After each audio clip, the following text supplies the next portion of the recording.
Bueno, muy buenas tardes.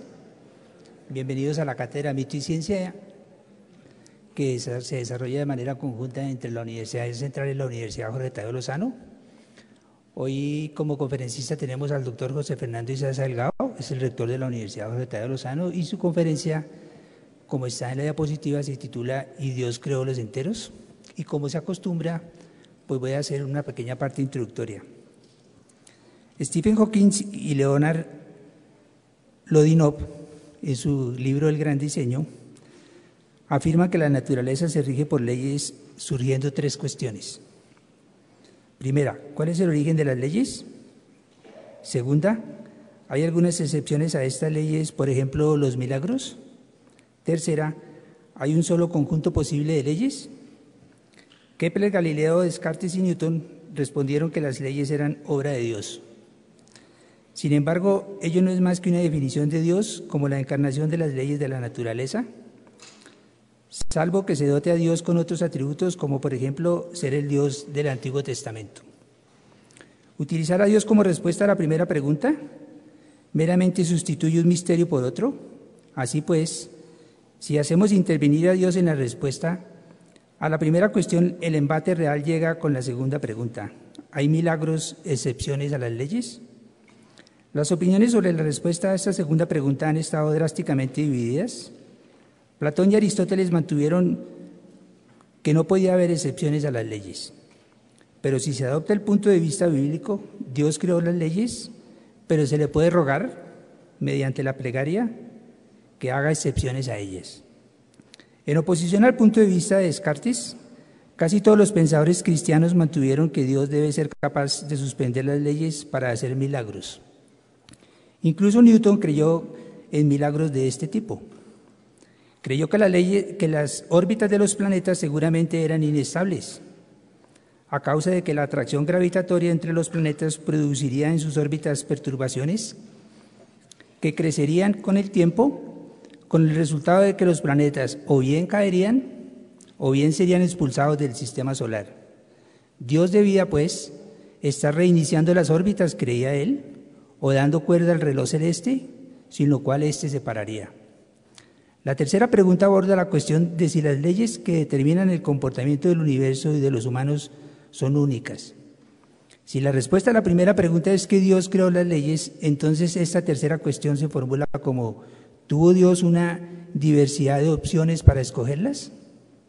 Tanto Aristóteles como Platón creyeron, como Descartes y posteriormente Einstein, que los principios de la naturaleza existen por necesidad, es decir, porque son las únicas leyes que tienen consistencia lógica debido a la creencia en el origen lógico de las leyes de la naturaleza. Aristóteles y sus seguidores sostuvieron que era posible deducir dichas leyes sin prestar demasiada atención a cómo la naturaleza se comporta realmente. Stephen Hawking, en el libro Dios creó los números del año 2006, destaca los 31 logros fundamentales del pensamiento matemático, desde la geometría básica hasta los números transfinitos. El libro narra 2500 años de historia de las matemáticas y biografía de los 17 mayores genios matemáticos, entre otros Arquímedes, Friedrich Gauss, George Boole, Newton y Kurt Gödel. Hawking afirma que si las maravillas del mundo antiguo fueron físicas, las maravillas de nuestro tiempo son obras del intelecto. Exento de afirmaciones o cuestiones sobre Dios, Roger Penrose, en El Camino a la Realidad, genera una guía completa de las leyes del universo. En Contravía en Historia del Tiempo, de 1998, Hawking tiene 17 referencias a Dios con diversos fines. Finalmente, hay que hacer referencia, como lo hacen todos los matemáticos, a Leopold Kronecker, quien defendía que la aritmética y el análisis debían estar fundados en los números enteros. De ahí su expresión: Dios hizo los números naturales, el resto es obra del hombre. Valga recalcar que, siendo judío, al final de su vida se convirtió al cristianismo. El título de la obra de Hawking, Dios creó los números, pareciera ser un claro homenaje a Kronecker, y de pronto lo sea esta conferencia. El profesor Izaza dijo en su anterior conferencia que las matemáticas son una invención del hombre, lo cual se contrapone en algo a la afirmación de Kronecker. Si el profesor Izaza aborda los 2500 años de historia de la matemática de a minuto por año, requeriría 41.66 horas para indicar lo que en cada uno de ellos ocurrió. De ahí que le damos la bienvenida a la osada idea de abordar el tema o de explicar lo esencial en tan breve tiempo. Bienvenido, profesor Izaza. Buenas tardes. Pensemos en esta charla como si se fueran a definir las piezas de un rompecabezas. Con alta probabilidad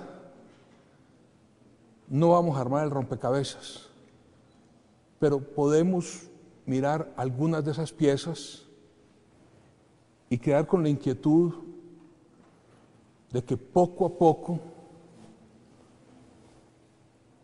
los científicos, los filósofos y los pensadores seguirán trabajando en armar este rompecabezas.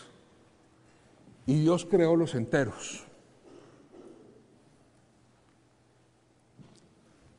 La frase, por supuesto, es de Leopold Kronecker, muy conocido entre los físicos y los ingenieros, especialmente los ingenieros electricistas, porque define un objeto matemático que se parece a una función, pero no es una función, la delta de Kronecker.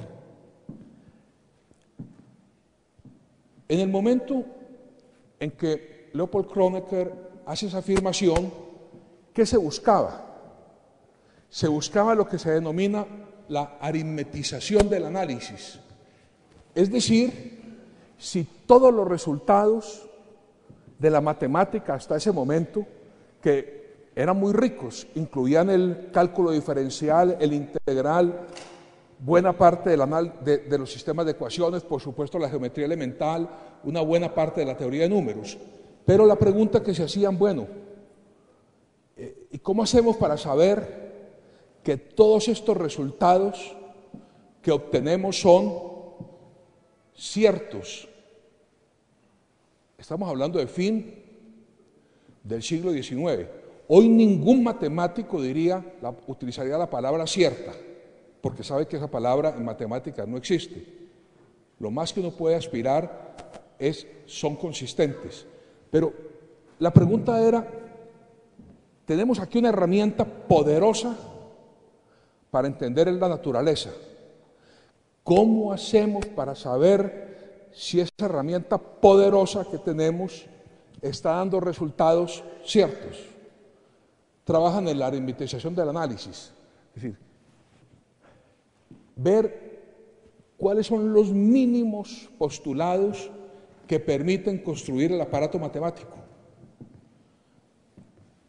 En el momento, Kronecker dice, si se dan por sentado la existencia de los números naturales, se puede ir construyendo todo el aparato matemático y todos los resultados que se van encontrando son ciertos. Dice, pero ¿cómo podemos estar seguros de que los números naturales 0, 1, 2, 3 no tienen un elemento de falsedad interna? Entonces Kronecker da su famosa frase, Dios creó los enteros, todo lo demás es obra del hombre. Pero el tiempo pasa. Pocos años después, un matemático italiano, Peano, utilizando 5 axiomas muy elementales, los veremos luego, puede construir el sistema de números naturales. Es decir, no es necesario postular que existen los números naturales como una creación de divina o como una creación de algo. No, si aceptan esos 5 postulados de Peano, se pueden construir los números naturales y se puede construir todo el sistema numérico y puede construirse todo el sistema matemático. Entonces alguien podría modificar la frase de Kronecker y decir, Peano creó los enteros, los axiomas de Peano son obra de Dios, todo lo demás es obra del hombre. Pero pasa el tiempo y ya en el siglo XX se empieza a consolidar la teoría de conjuntos, tan mal enseñada en casi todo el mundo, que se ha utilizado más como un sistema de mortificación para los niños y que han logrado el objetivo, hacerles coger la aversión total a la matemática. Es decir, si se hubiera propuesto el mundo matemático, acabar con el sistema matemático, fue tratar de enseñar mal enseñada la teoría de conjuntos a los niños. Pero bueno, eso es otro cuento. Pero ya en 1923, Zermelo y Frankel crean la teoría axiomática de conjuntos. Los veremos ahora, porque ahí hay un pequeño problema. Y de esos axiomas se deduce utilizando la lógica aristotélica, los axiomas de Peano. De los axiomas de Peano se deducen los números naturales. Entonces la versión moderna podría ser: Dios creó los axiomas de la teoría de conjuntos, todo lo demás es obra del hombre. Pero veremos luego que hay unas pequeñas dificultades en los axiomas de la teoría de conjuntos. Por supuesto que para aplicar la matemática, la física, hay que partir de una hipótesis. Es que existen leyes de la naturaleza. Luego veremos que no hay acuerdo tampoco sobre eso. ¿Qué son leyes de la naturaleza? Es un cierto orden, unas ciertas regularidades observables, otras deducibles, y con esas ciertas regularidades y esos observables se define la naturaleza se comporta así. Todo el mundo ve que si se deja caer una piedra, pues la piedra cae a la tierra. Entonces se puede tener como una ley de la naturaleza que los objetos pesados caen. Aristóteles utiliza leyes de la naturaleza, en eso no. La explicación que da Aristóteles puede ser, no puede ser, es incorrecta, pero utiliza el concepto de leyes. Dice, los objetos caen a la tierra porque están buscando su lugar natural, en cambio los gases suben a los cielos porque el lugar natural de los gases es subir. Es una ley de la naturaleza, él está buscando leyes, puede que sean incorrectas, imperfectas o equívocas, pero está buscando leyes, está viendo regularidades. Eso es lo que se denominan leyes de la naturaleza. Por supuesto que hasta bien entrada la época renacentista, pues las leyes no eran muy útiles porque eran cualitativas, no permitían obtener resultados hacia el futuro. Cuando no se conocía algo, pues se daba otra ley. Pero se parte de la hipótesis de que la naturaleza sigue leyes. Los que no quieren Aristóteles, que se pueden dividir en dos grandes grupos, o tres por lo menos. Uno, los que no lo quieren porque no tienen la menor idea en qué equipo de fútbol juega, entonces ellos no quieren Aristóteles. Otros, porque consideran que la fuerza intelectual de Aristóteles pesó tanto, especialmente antes de la Edad Media y durante una buena parte de la Edad Media, que fue tan fuerte el impacto de Aristóteles con sus ideas incorrectas, llamémoslo así, que aplazó durante muchos años el desarrollo de la ciencia. Entonces, esos son los dos que nos quieren a a Aristóteles. ¿Qué diferencia hay entre las leyes de la naturaleza que plantea Aristóteles y las que plantea a quien se considera el creador de la ciencia moderna, Galileo? Que Galileo hace experimentos mentales. La mayor parte de los experimentos de Galileo no fueron realizados físicamente. No voy a hablar de eso porque el profesor Carlos Augusto Hernández seguramente va a desarrollar el tema con mucha mayor precisión y con mucho mayor conocimiento. Pero además de que cree en el experimento, trata de buscar leyes cuantitativas, es decir, trata de buscar expresiones matemáticas para las leyes, para el movimiento parabólico, por ejemplo, para la caída de los cuerpos, busca leyes matemáticas. Y Galileo plantea la famosa frase de que la naturaleza tiene leyes y que esas leyes están escritas en un libro y que ese libro está escrito en un lenguaje y que ese lenguaje es la matemática y que esa matemática particularmente y especialmente es la geometría y que el que conozca la geometría puede conocer el libro de la naturaleza. Es interesante mencionar que el conocimiento matemático de Galileo no era superior al de un bachiller más o menos regular, que le ha ido mejor en las pruebas de PISA. Era una poca aritmética de Diofante, muy poca, una buena geometría, eso sí, una buena geometría y una álgebra muy elemental. No hablemos, era lo que existía. Era lo que existía en el momento en que Galileo trabaja. En buena parte, porque no hay que olvidar que la Edad Media en Europa es el período de menor producción matemática y física en la historia de la humanidad.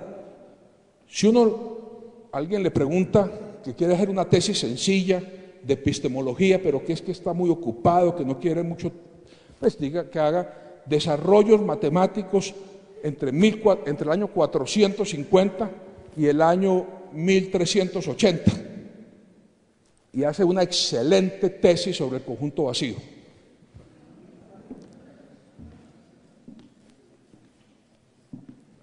¿Qué diferencia hay en el avance que hace Newton sobre Galileo? Galileo no trata de explicar en buena parte porque no tiene forma de hacerlo, apenas está creándose la ciencia como la vemos hoy en Occidente. Entonces Galileo ve las leyes, describe las leyes, sobre todo las de caída de los cuerpos, algunas leyes de hidráulica, pero no analiza el porqué.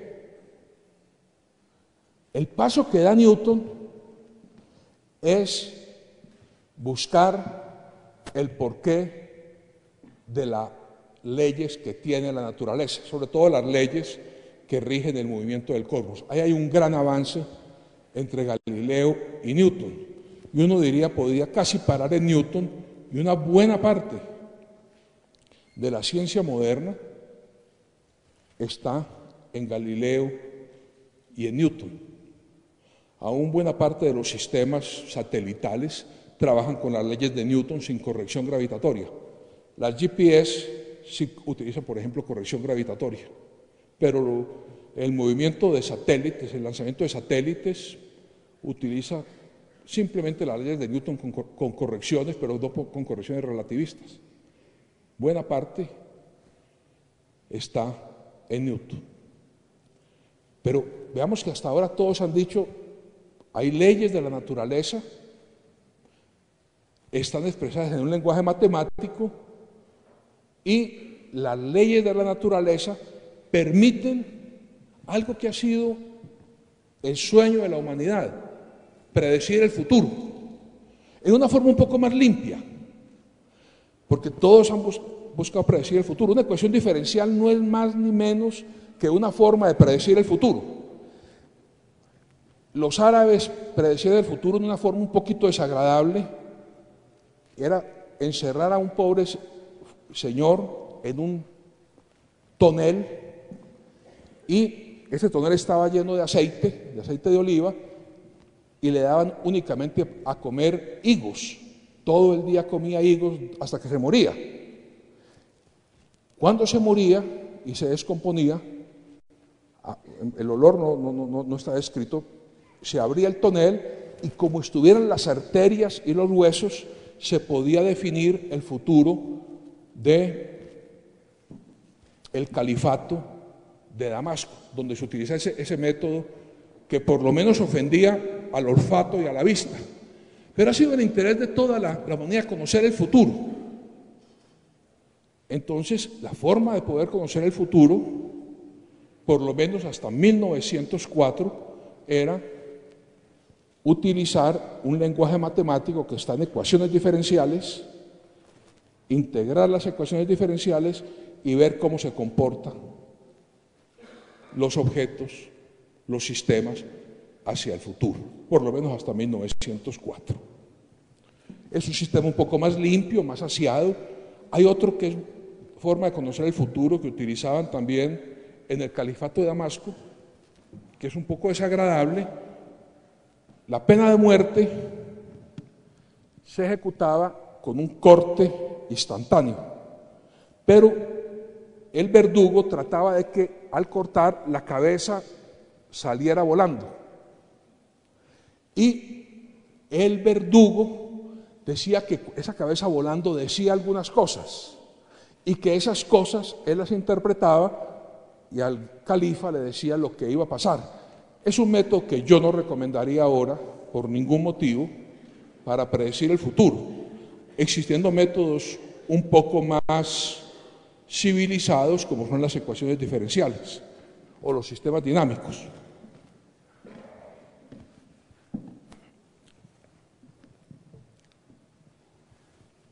Hay una paradoja en el juicio de Galileo, y es que la iglesia monoteísta, bueno, eso de la iglesia monoteísta realmente no es cierto. La iglesia católica es politeísta, tiene 3 dioses. Lo que pasa es que no son muchos, pero tiene 3. Pero se llama monoteísta en lenguaje políticamente correcto. Pero es más fácil la existencia de las leyes de la naturaleza en religiones que tengan un solo Dios, o por lo menos uno que sea superior a los otros 2, porque si no es un juego entre varios dioses para definir el devenir de un suceso o el devenir de un sistema. Entonces realmente se explica buena parte del declive en la China, por ejemplo, porque ellos tenían una gran cantidad de dioses. Y con esa gran cantidad de dioses era muy difícil hacer ciencia, porque todos estaban interviniendo, no había como unidad de mando y no se podía hablar de leyes. En el sistema renacentista, con un dios, con los 3 dioses, pero más o menos se entendían entre ellos, era más fácil definir que hubiera leyes, que se pudieran conocer las leyes de la naturaleza. Hay quienes afirman de que la gran contradicción de la Iglesia católica es haber condenado a Galileo, pero a la vez, con su sistema de pensamiento, haber permitido que surgiera la ciencia en Occidente.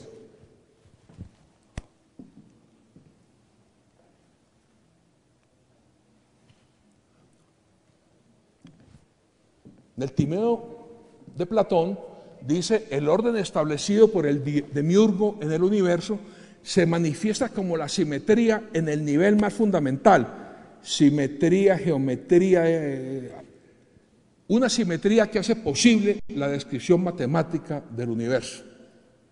Es decir, anterior a Galileo, todo este desarrollo de la matemática es para tratar de entender el cosmos, para tratar de entender el universo.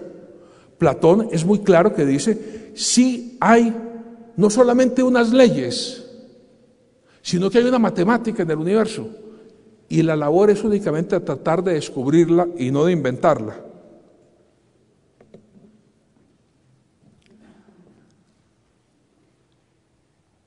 Para él,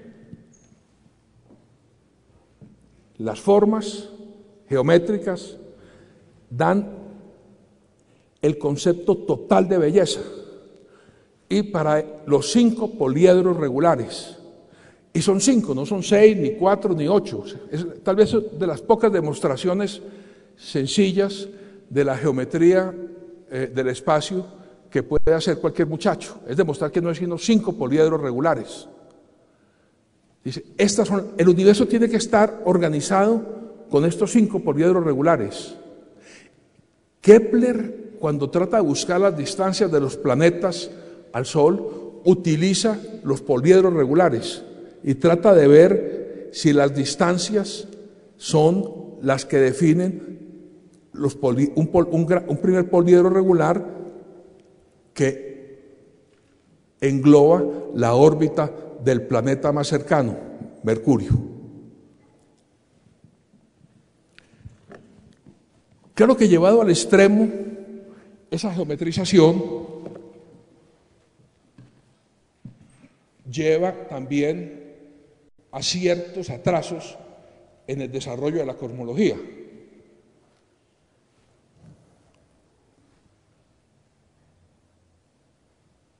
¿Qué es el movimiento perfecto? Hasta Galileo y Newton, el movimiento perfecto es el círculo. Entonces, si el movimiento perfecto es el círculo, los objetos que no estén sometidos a ninguna influencia externa tienen que describir la órbita perfecta, el círculo. Eso es una causa de un atraso grande también en la cosmología, porque realmente un cuerpo que no está sometido a ninguna fuerza externa sigue una línea recta. Nuevamente, ese principio que es de Galileo y que lo retoma Newton, es un principio que no se puede demostrar en el mundo real, porque en el mundo real es imposible un punto del espacio que no esté sometido a una influencia externa, pero se puede aproximar. Copérnico, cuando describe su sistema heliocéntrico de los planetas girando alrededor del Sol, lo primero que dice es, tienen que girar en órbitas perfectas. Y esas órbitas perfectas son órbitas circulares. Como no se ajustaban a las observaciones astronómicas de Tycho Brahe, él lo que hace es desplaza un poco el Sol del centro. Dice, son órbitas perfectas, pero el centro no es el Sol. Mejora un poco los resultados que obtiene con respecto a las observaciones, pero no logra que se ajusten. Kepler durante mucho tiempo también trata de ajustar las órbitas planetarias a lo que él denomina las órbitas perfectas. Luego tiene que ceder y con una gran intuición acepta el sistema de órbitas elípticas en el cual en el centro de la elipse no hay nada y en uno de los focos está la catedral del Demiurgo, el Sol. ¿Qué quiere esto decir? Que muchas veces es bueno ir confrontando las ideas con las observaciones, pero que las ideas son las que van desarrollando el concepto del mundo.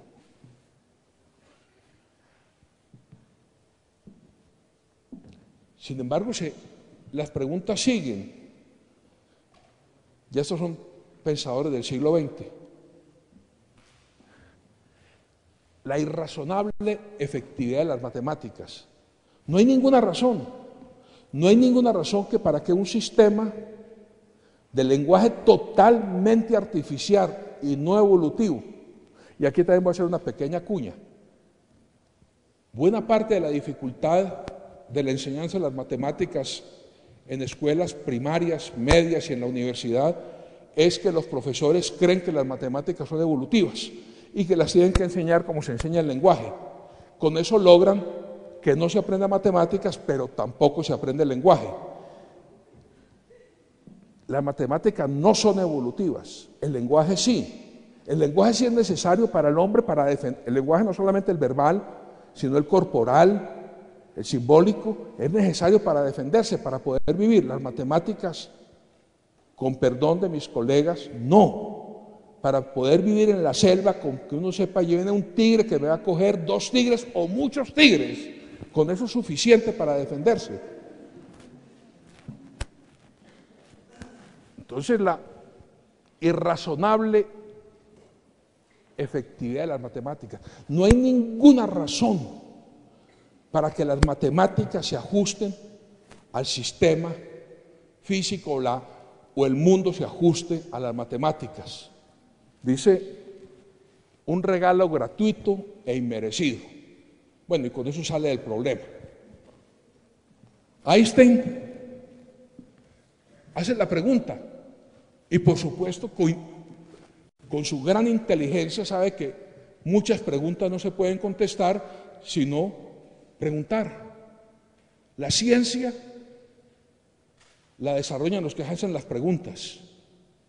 Una buena pregunta da un impulso sobre la ciencia extraordinario. Entonces, Einstein, ¿cómo es posible que las matemáticas, un producto del pensamiento humano que es independiente de la naturaleza, encaja perfectamente con los objetos de la realidad física?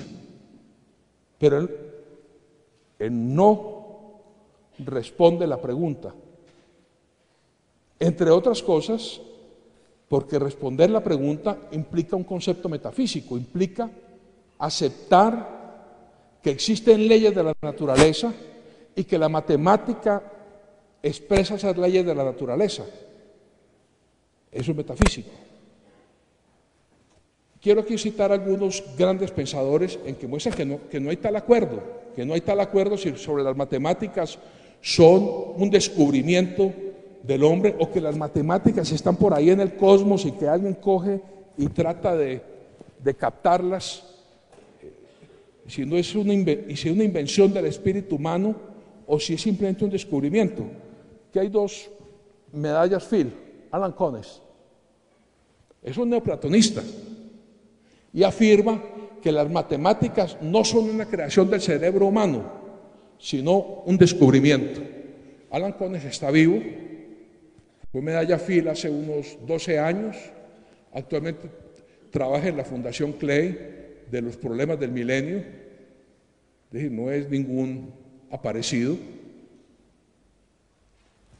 y es neoplatonista, dice, no, la única forma que yo logro entender esto es que alguien las descubra. Atilla, un colega de él, medalla Fields, dice que no, que la matemática es una creación del pensamiento humano. Observen que para un neoplatonista la respuesta de la pregunta de Einstein o de la afirmación de Platón es muy fácil, porque no hay diferencia entre el mundo físico y el mundo de la idea matemática. El cerebro humano, aquí hay otra tesis que es bien interesante, es el cerebro humano evoluciona a fin de sobrevivir en el mundo físico. No tiene alternativa, sino o se lo comió el tigre o lo mata la tractomula, no hay alternativa. No es pues de extrañar que haya desarrollado un lenguaje matemático apropiado para este propósito. Es decir, que puede haber unas leyes, puede haberlas, pero el cerebro humano va como seleccionando unas leyes que puede expresar en un lenguaje que le sea comprensible. Es una posición, por lo menos, que permite resolver parcialmente la inquietud. Dice, estas leyes son evolutivas. Y el cerebro va cogiendo las leyes que mejor se ajusten, o las observaciones que mejor se ajusten. Pero el universo no sigue esas leyes, tiene otras leyes. muy desconocidas posiblemente, pero las más importantes las va adquiriendo el cerebro y las va formalizando.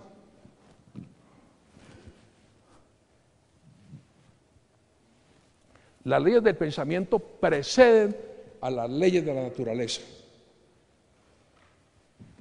Todos estos desarrollos son desarrollos muy recientes, de fines del siglo XX y del siglo XXI. Y la mayor parte de los análisis que uno ve hasta el año 1920-25 no cuestionan la existencia de leyes. Dicen, no, hay una lógica. Esa lógica antecede las leyes. Y esa lógica va ajustando el mundo físico a las leyes que se van desarrollando. Y se le da una patente, no de corso como el de la gasolina, sino se le da una patente por la efectividad que tienen esas leyes. La lógica fue forzada por el mundo físico. Las matemáticas se deducen de la lógica. Por eso las matemáticas son consistentes con el mundo físico. No hay misterio. El cofundador de Apple dice eso. Claro, no había misterio para él, pero claro que hay misterio. Porque las matemáticas todas no se deducen de la lógica. Eso lo planteaba Bertrand Russell. Pero hay una parte de las matemáticas que no se deducen de la lógica. Basta mirar, por ejemplo, los trabajos de Ramanujan para deducir que no toda la matemática se deduce de la lógica. Pero dicen, no hay problema. Las matemáticas son consistentes con el mundo físico, porque sí debe haber una cierta lógica del mundo físico.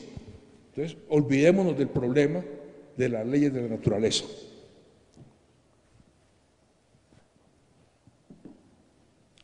Esa es una primera parte del rompecabezas.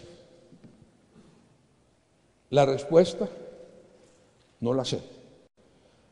Ahora viene otra pregunta que tampoco sé la respuesta. Hoy, el mundo físico es totalmente distinto del mundo físico de nuestros antepasados. Porque la geometría hoy del mundo físico no es la geometría euclidiana. Entonces miremos el sistema newtoniano. Bueno, digo newtoniano, pero realmente es también el de Galileo. Utiliza la geometría euclidiana. Esa geometría que se enseñaba antes, pero que decidieron que no había que enseñarla porque no era pragmática, no había ninguna relación universidad-empresa con esa geometría, no creaba emprendedores, no creaba, ¿qué otra cosa es la que no creaba? Ni emprendedores, otra cosa importantísima, innovadores. Entonces decidieron dejarla de enseñar. Y era la única posibilidad que tiene alguien que no sea matemático profesional de ver un sistema deductivo. Esta geometría, sobre esa geometría se monta todo el mundo newtoniano. Entre la distancia más corta es una recta, todas esas cosas, solamente hay una paralela desde un punto exterior a la recta, todo ese cuento que ustedes no se acuerdan, pero bueno. Lo importante es que parte de un universo infinito. Para poder hablar en geometría euclidiana existe el infinito, porque si no, no se puede hablar de geometría euclidiana. Geometría euclidiana parte de que existe el infinito. Y el modelo del mundo físico que se hace hasta Einstein es un modelo en geometría newtoniana, monda y lironda. ¿Alguien se puede hacer la pregunta un momentico? Cuando empiezan a aparecer las geometrías no euclidianas, la geometría, especialmente las geometrías de Lobachevsky, Bolyai, de Gauss, que ya dicen, no, estas geometrías euclidianas, los axiomas hay uno, por lo menos que uno lo puede quitar y no le da ningún problema en consistencia con toda la geometría.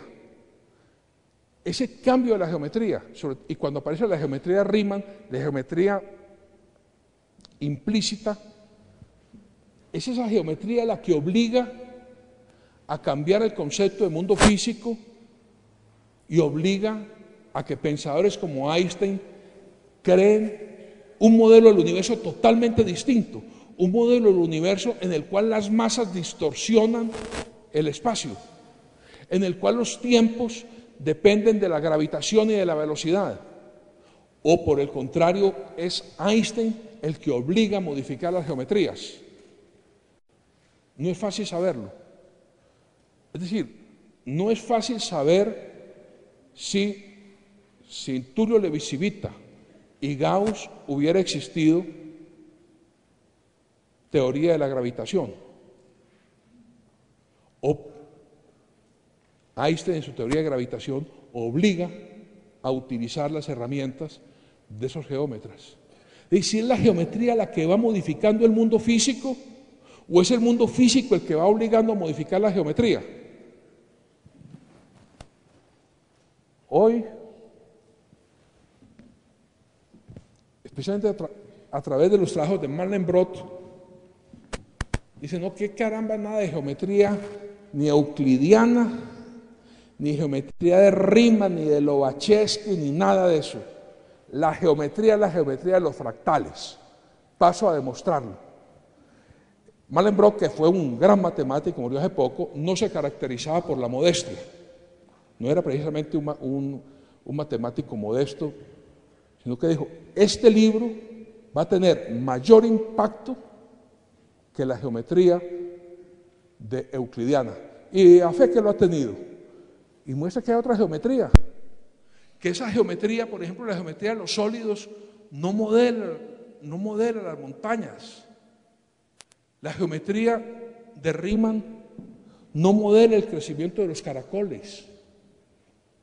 La geometría, ni la de Riemann ni la de Euclides, modela la forma de una costa. La geometría de Riemann no permite definir las fronteras en las cuales una sucesión converge y la frontera en la que la sucesión no converge. Dice, olvídense de eso. La geometría que modela la naturaleza mejor es la geometría de los fractales. Y uno se pone a mirar, pues claro que tenía razón, pero ¿por qué no nos había ocurrido en 8.000 años? Los árboles no son cilindros, las montañas no son conos. Esa geometría modela mejor la naturaleza. O por el contrario, el modelaje de la naturaleza obligó a la construcción de una nueva geometría. No tengo la menor idea.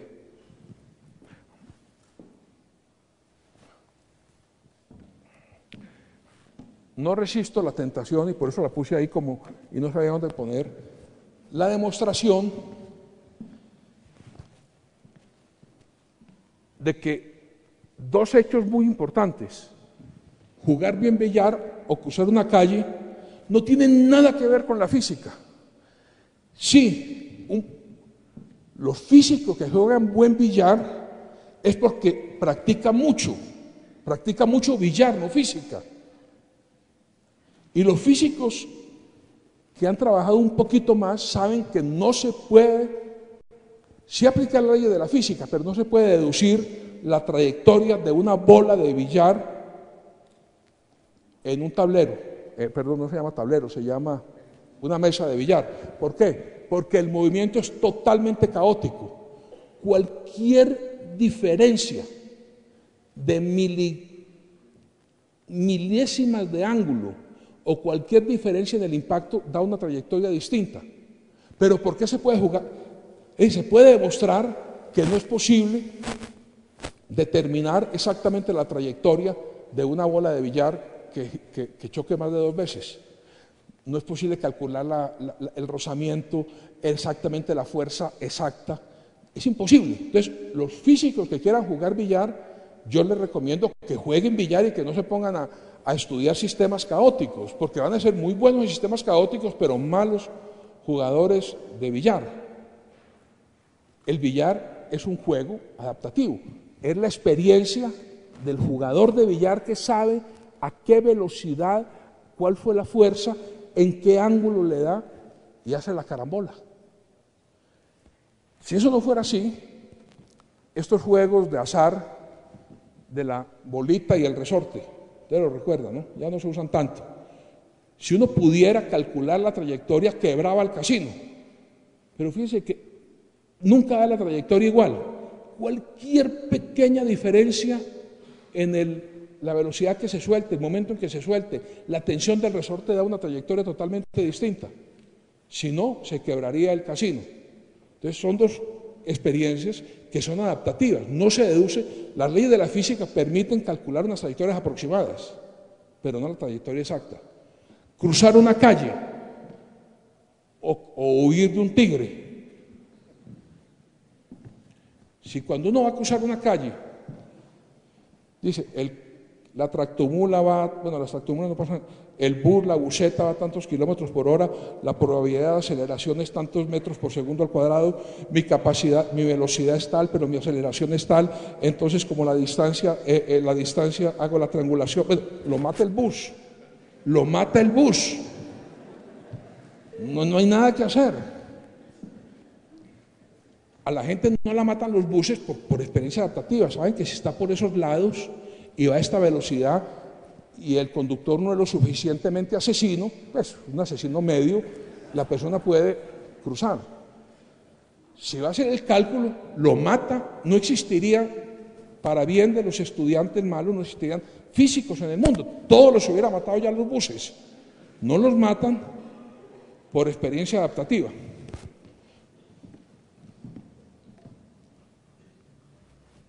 Ahora sí viene la parte muy aburrida.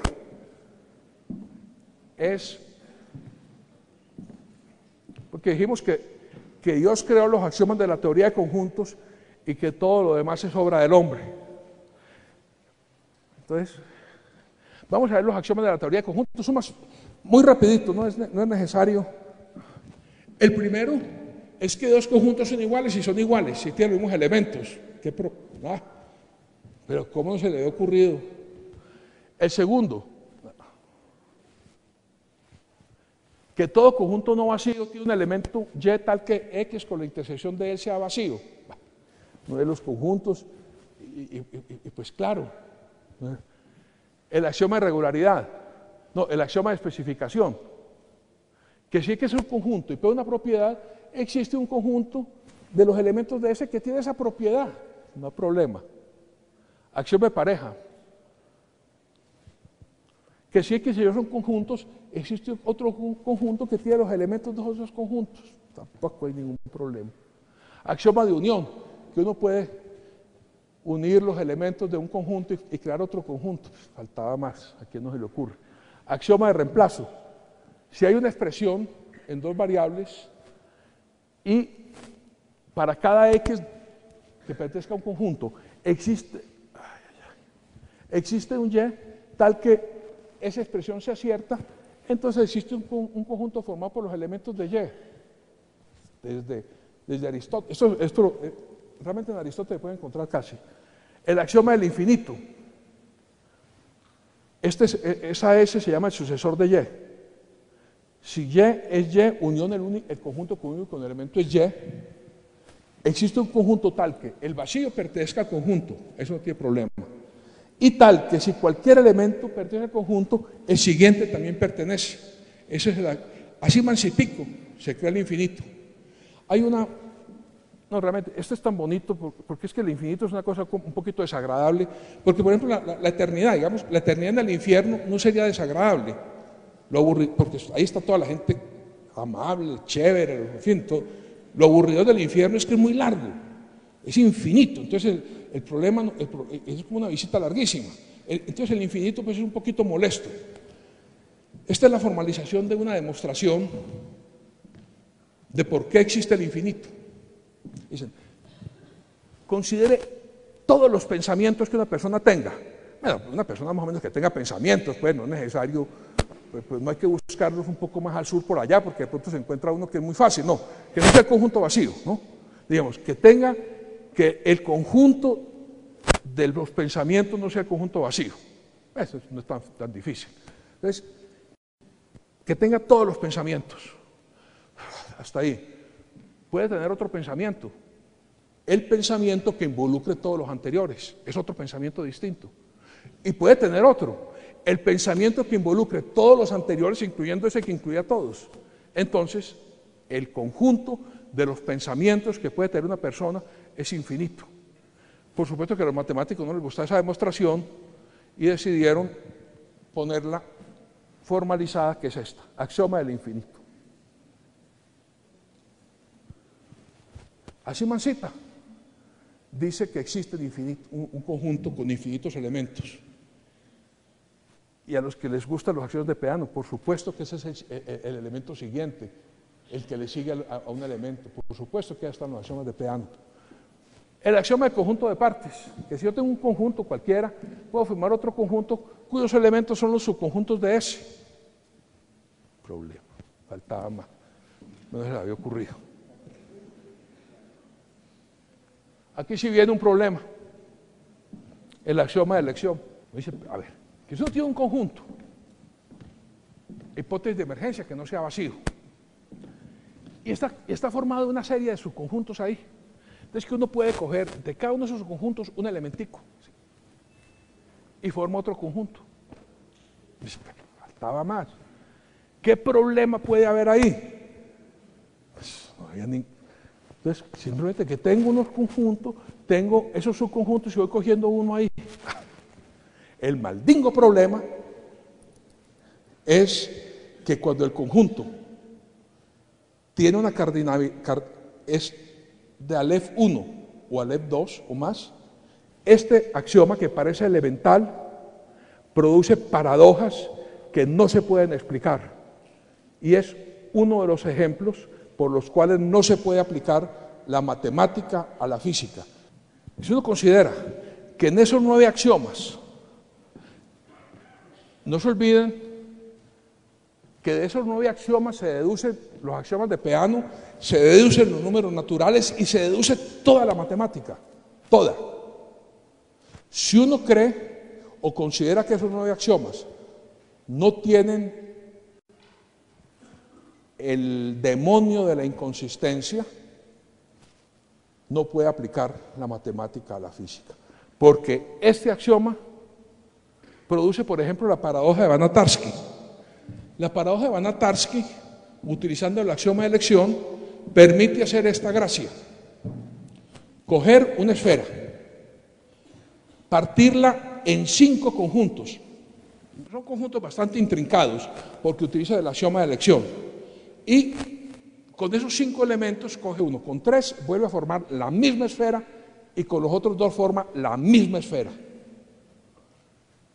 O sea que crea materia. Y crea materia porque eso lo puede seguir haciendo. Y lo puede seguir haciendo. Y lo puede seguir haciendo.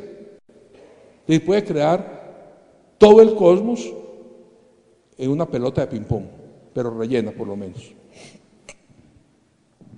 Hay quienes dicen, pero son gente muy malévola, que eso explica el milagro de la multiplicación de los peces. Porque ¿qué fue lo que hizo Jesucristo? Aplicar el axioma de elección. Cogió los peces y a cada pez lo partió en 5 partes y luego iba agrupando, iba duplicándolas, iba duplicándolas, iba duplicándolas. ¿Cuál es el problema? Que están escogiendo sobre un conjunto transinfinito. Es decir, el conjunto, para formar esas piezas, tienen que utilizar el axioma de elección sobre una partición de la esfera en que el número de elementos es mucho mayor que el infinito de los números naturales, que tiene lo que dirían un cardinal, no un cardenal, mayor que el infinito de los números naturales. Y si se demorara una millonésima de segundo, una milmillonésima de segundo, demoraría tiempo infinito en hacer el milagro.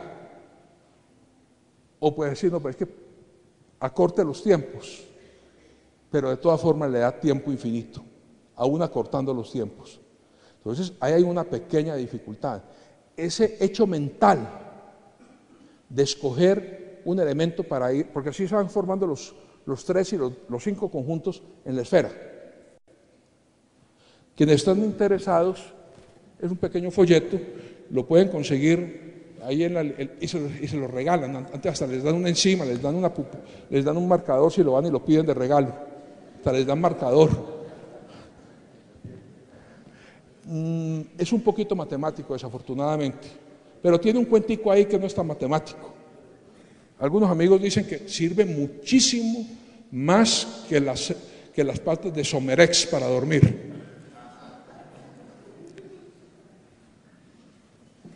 Entonces ya vimos los axiomas de la teoría de conjuntos que permiten deducir los axiomas de Peano, los que simplemente dicen 0 es un número natural. Problema. Para cualquier número natural existe el número siguiente, que también es natural. El número siguiente de 1.000.000, 1.000.001, también es natural. El número siguiente de 10 millones, 10 millones 1, también es natural. El número siguiente de infinito, el infinito no es un número natural, de modo que no se preocupen por eso. El infinito no es un número natural. Dice, el 0 no es el sucesor de ningún número natural, ninguno. Inducción matemática es simplemente la expresión del juego de las fichas de dominó que juegan los jubilados en Unicentro. Ojo, cuando alguien se jubila le dan un reloj y unas fichas de dominó para que juegue Unicentro, es que ponen las fichitas así. ¿Y qué dice el axioma de Peano? Dice que si van todos los jubilados se hacen una gran hilera y van los jubilados de otra parte y hacen otro y siguen los jubilados y siguen. Entonces, si una ficha que se cae tumba la otra y se cae la primera, se caen todas. ¿Sí? ¿No? Claro. Eso es lo que dice el axioma de inducción, no dice nada más. Dice que si hay una proposición que es cierta para el número 1, pero que además es cierta para algún número, es cierta para el siguiente, entonces es cierta para todos. En el juego de los jubilados, claro, se cae la primera fichita, bueno, pero bien puesta, ¿no? Bueno, se pongo un jubilado aquí y el otro para demostrar que los axiomas de Peano son, no, digamos jubilados decentes, jubilados gente seria, respetable, gente respetable. Entonces dice que si se cae la primera y si cualquiera que se cae la siguiente, entonces se caen todas, si algún bárbaro tumba la primera. No dice más tampoco. Pero esos axiomas se deducen de los otros axiomas.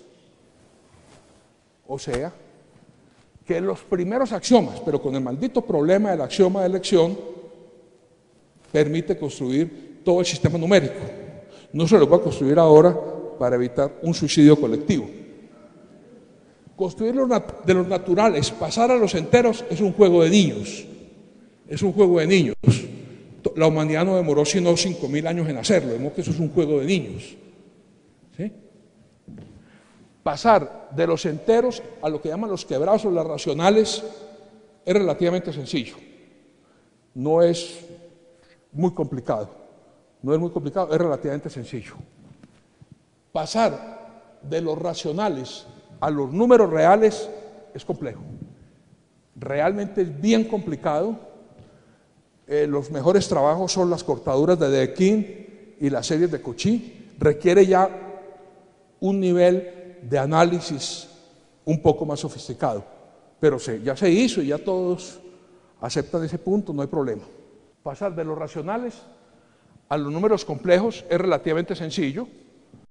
Fueron 5.000 años y en 5.000 años se logró ese paso simplemente por la raíz de menos 1 y ahí está todo lo de Gauss y todo eso, entonces no tiene mucho problema. Pasar de los racionales a los cuaterniones es un poquito más sofisticado y demostrar que no existen en el espacio euclidiano ternas que puedan tener estructura de cuerpo es un poco más complicado. También los que estén interesados, también hay un pequeño artículo que me sacó la universidad, aún más pueden pedir el combo, que les regalen los dos, ¿sí? y que les den 2 separadores. Entonces le pedimos a Natalia que mañana tenga 3 de cada uno, allá en la librería, que tenga 3 de cada uno y 6 marcadores. Entonces, si piden el combo, pues son los naturales, que no tiene problema. Pero, ¿qué quiere esto decir?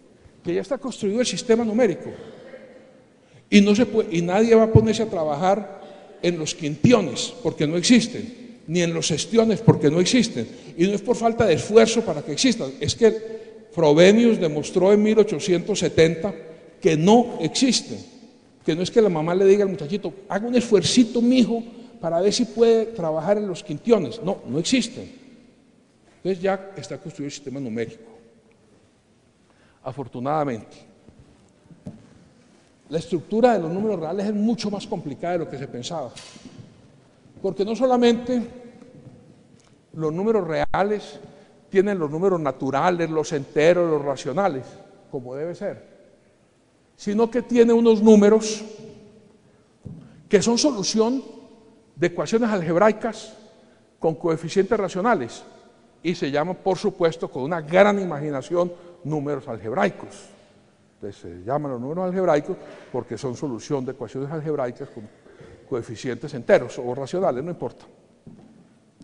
Pero hay unos que no. Hay unos números que no son solución de ninguna ecuación algebraica, cualquiera que sea el grado de esa ecuación con coeficientes racionales. Son los números trascendentes. Esos números son números trascendentes. No son solución de ninguna ecuación algebraica. Por ejemplo, el más conocido, el número pi. Y el más conocido, el número pi, que no sea solución de ninguna ecuación algebraica, demuestra que no se puede cuadrar el círculo. Cuadrar el círculo no es lo que piensan algunos, que es hacer un círculo cuadrado. Los matemáticos pueden ser tontos, pero no tanto. No, cuadrar el círculo es construir un rectángulo, un cuadrado realmente, que tenga la misma área de un círculo, pero con regla y compás. Eso es cuadrar el círculo. Por supuesto que se puede hacer tan exacto como uno quiera, sacando la raíz de pi, y con cualquier calculadora de 5,000 pesos que venden en la calle, saca la raíz de pi.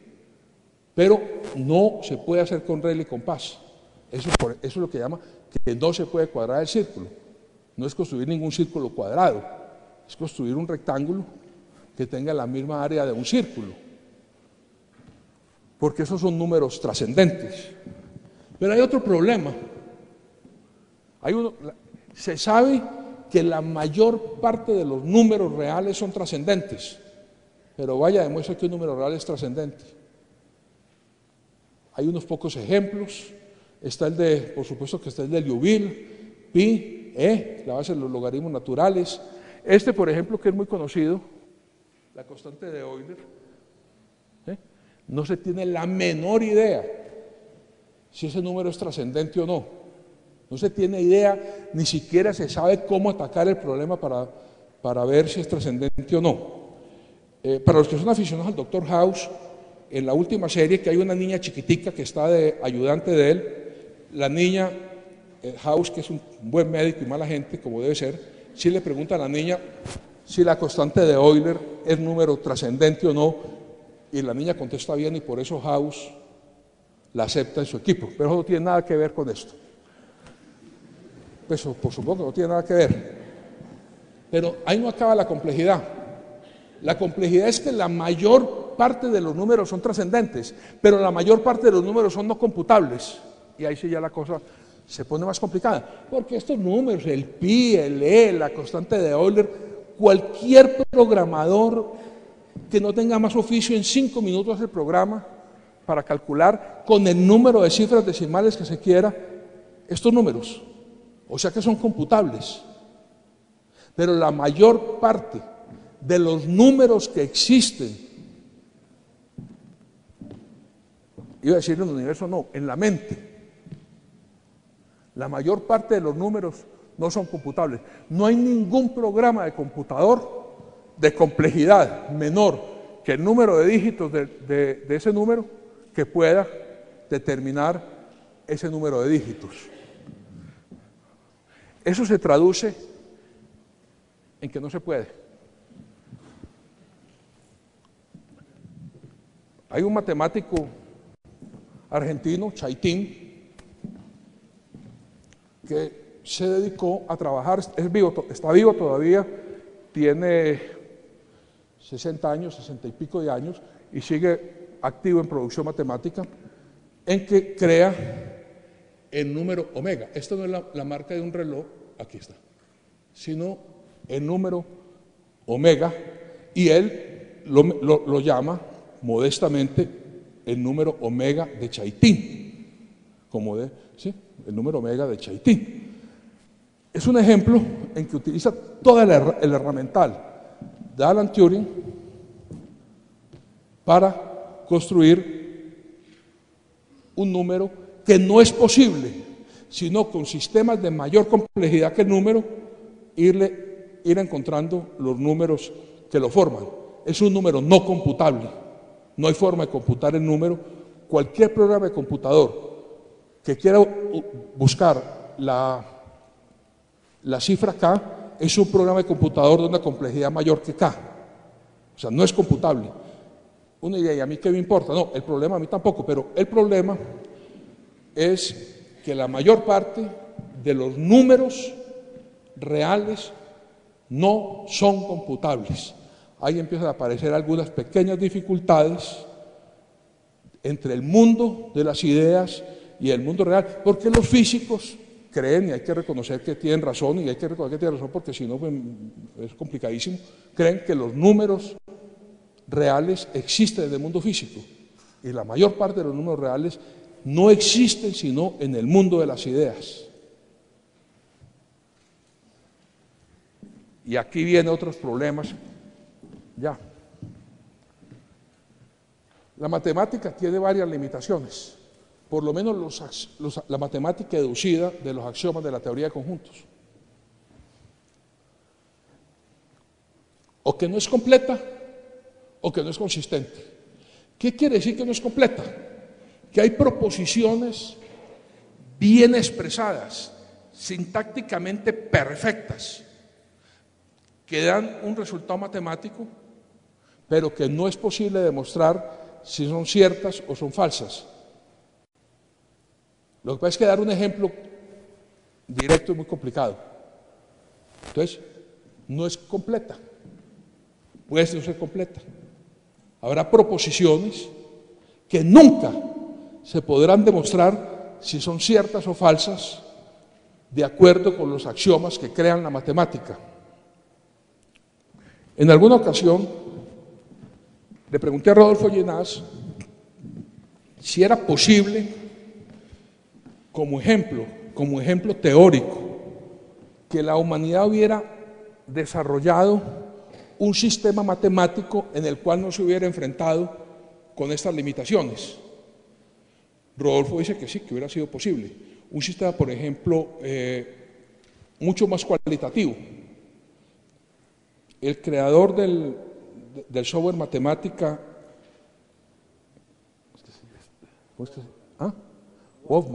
Wolfman dice que si le hacen caso a él en su libro de 850 páginas de letra chiquita, que trabaja sobre los autómatas celulares, que sí es posible crear una física y una matemática que no se enfrente con estos problemas. O no es consistente la matemática, es decir, que se pueden demostrar proposiciones correctas y deducidas lógicamente que a la vez sean ciertas y a la vez sean falsas. Eso ya es un enredo muy complicado. Entonces, los matemáticos, para no meterse en Honduras, dicen, no, aceptemos que no es completa. Mejor aceptemos que el teorema de Gödel, la matemática no es completa y habrá proposiciones que jamás que no se pueden demostrar si son ciertas o falsas, porque la otra se echa por tierra todo el aparato matemático. Pero es una limitación que se deduce de los axiomas de la teoría de conjuntos. Lo hizo Gödel en 1923, el famoso teorema de incompletez de Gödel. La demostración de Gödel es totalmente inaccesible, pero la demostración de von Neumann del teorema de Gödel está al alcance de cualquier persona que quiera dedicarle unas vacaciones a entenderla, no hay ningún problema. Pero la de Gödel es totalmente incomprensible.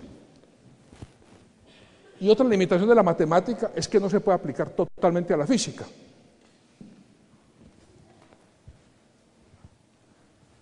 La aproximación de Gödel.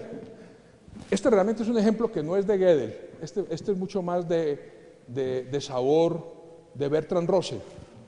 No se puede demostrar que esta proposición es verdadera. Entonces, si esa proposición es cierta, entonces hay una proposición verdadera que no puede demostrarse. ¿Sí? Si la proposición es cierta, quiere decir que hay una proposición verdadera que no puede demostrarse.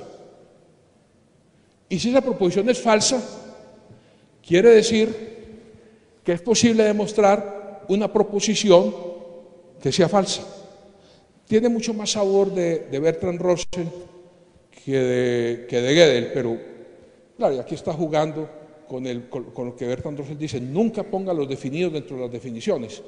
Pero pues como se supone que no todos son expertos en Russell, pues yo les hago esa pequeña trampita. Pero es mucho más de Russell que de Gödel. O mejor, esta proposición es indemostrable. Supongamos que sea demostrable. Si esa proposición es falsa, si esa proposición es cierta, es indemostrable. Le vuelve uno a Gödel. Y si es falsa, entonces hay una proposición falsa que es demostrable. Tiene reminiscencia de Gödel. Una teoría increíble en caso de ser cierta. Estamos en la tierra como castigo por los pecados cometidos cuando estamos en el cielo. Bueno, hay unos que siguen cometiendo pecados cuando están en la tierra, pero digamos, estamos en la tierra como castigo por los pecados cometidos cuando estamos en la tierra. La felicidad que logramos en la tierra no es comparable con la que uno espera al volver al cielo. Parte del castigo es que no podemos creer en esa teoría. Pues así no hay castigo. Si uno dice, ¿qué carajo? Aquí es un tiempito, pero parte del castigo es que no se puede creer en esa teoría. Conclusión: si la teoría es cierta, no podemos creer en ella. Esos son juegos de un poco para demostrar que no todas las expresiones sintácticamente correctas conducen a conclusiones válidas en la matemática.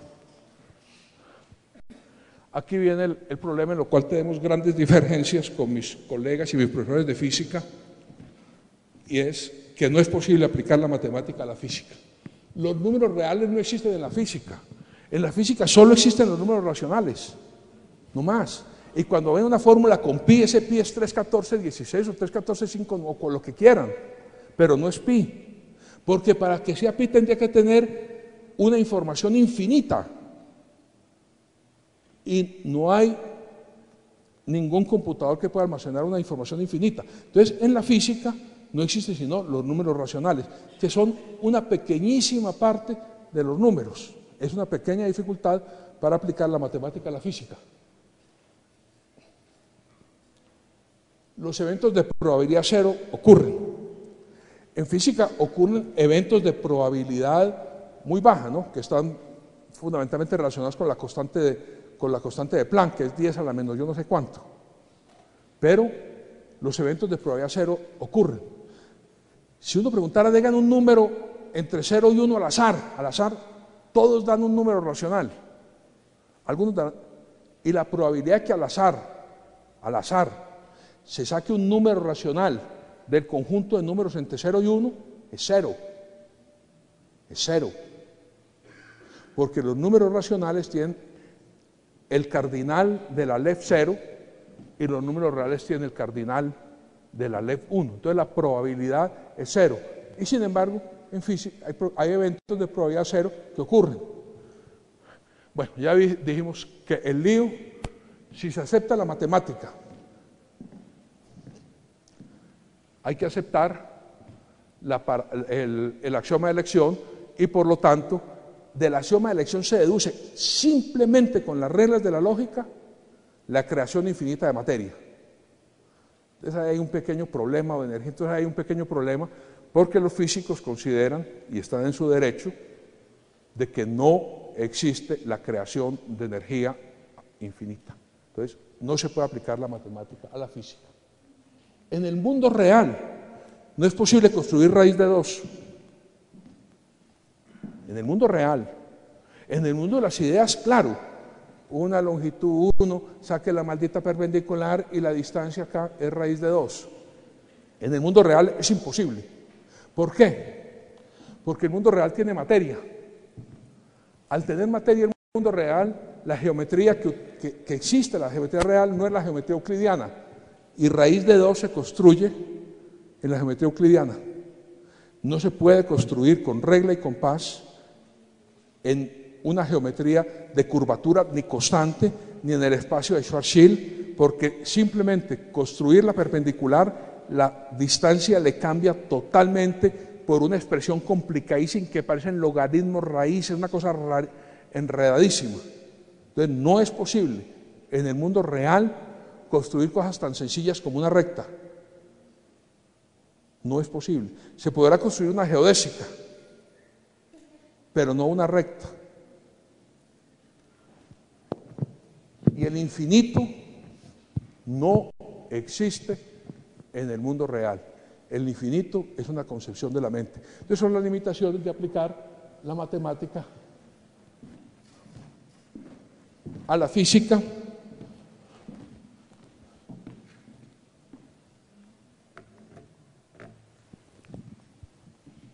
Y claro, hay que concluir.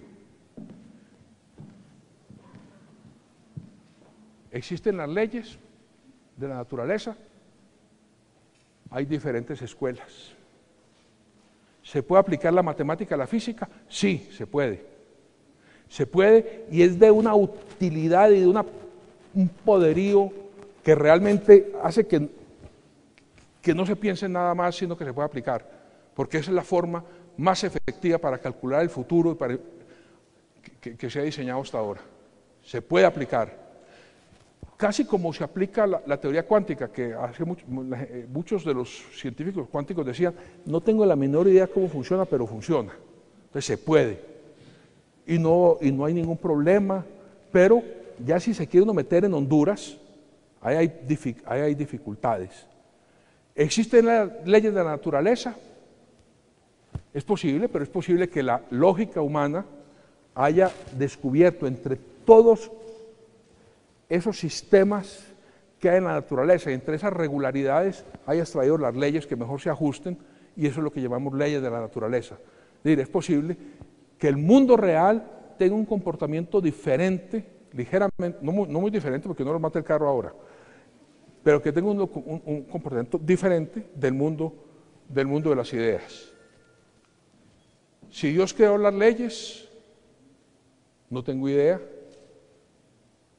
pero que si alguien creó los axiomas de conjunto, sí puede explicar buena parte del mundo en que hoy vivimos. Muchas gracias.